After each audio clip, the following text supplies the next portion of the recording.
A lot of our market guests this week have been pointing to the fact that the market seems to be pricing in a Biden win as we get those election results. Right now, we are seeing crude prices off by about 4%. I don't necessarily want to jump to concluding and connecting those dots there, but we have talked a lot about Joe Biden's energy stance. It's a big question mark, as earlier this week, the U.S. officially took itself out of the Paris Climate Agreement. And here to discuss what that might mean, what a Joe Biden presidency administration might mean for the energy outlook with us is our next guest, Kathy Baughman-McLeod, Senior Vice President of the Adrienne Arsht Rockefeller Foundation Resilience Center, joins us now. And Kathy, I appreciate you taking the time. When we look at this, it's something that we knew was coming ever since President Trump made it clear he did not want to join that world agreement to really make inroads here on the climate change issues. But where does a potential Joe Biden presidency put us back on that track, and how messy does it look in terms of trying to undo what was done? I think putting us on the track back to the Paris Accord is really straightforward. We rejoin. We rejoin the global efforts and the alliances built through the Paris Accord. He's laid out really clearly his ambition to get to net zero emissions for the power sector by 2035, and really clear lines on fuel standards and methane regulations and all the things that we need to put ourselves on track. There will be some work to do to rebuild in some of those regulations that have been undone by the Trump administration, but I think it's a very clear-eyed view and a quick turn for the way it feels for the U.S. In the climate conversation. How does a divided Congress complicate that for Joe Biden? When you look at the potential for the U.S. to enter back into the climate agreement, this would have been the year where you would set out the additional targets for emission goals out to 2030. And yet what we see right now, although there are still a lot of votes being counted in some of the Senate races, that the Republicans will continue to control the Senate, and the Democrats don't have as big of a majority in the House now.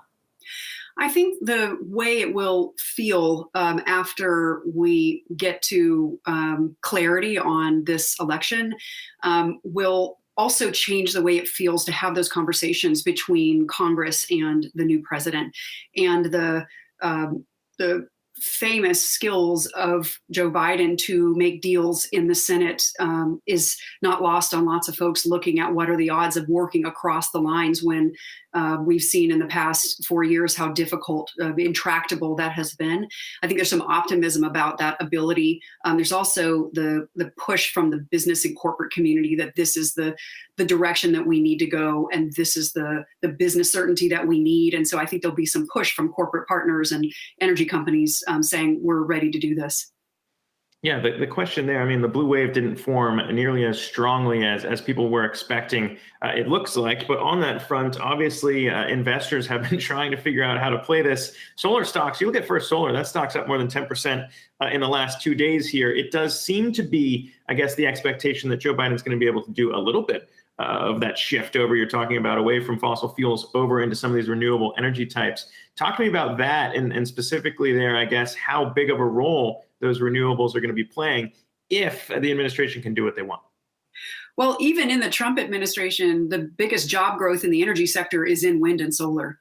So, despite the rhetoric, that's where the job growth is, and that's where the energy growth is. So I think that trend remains.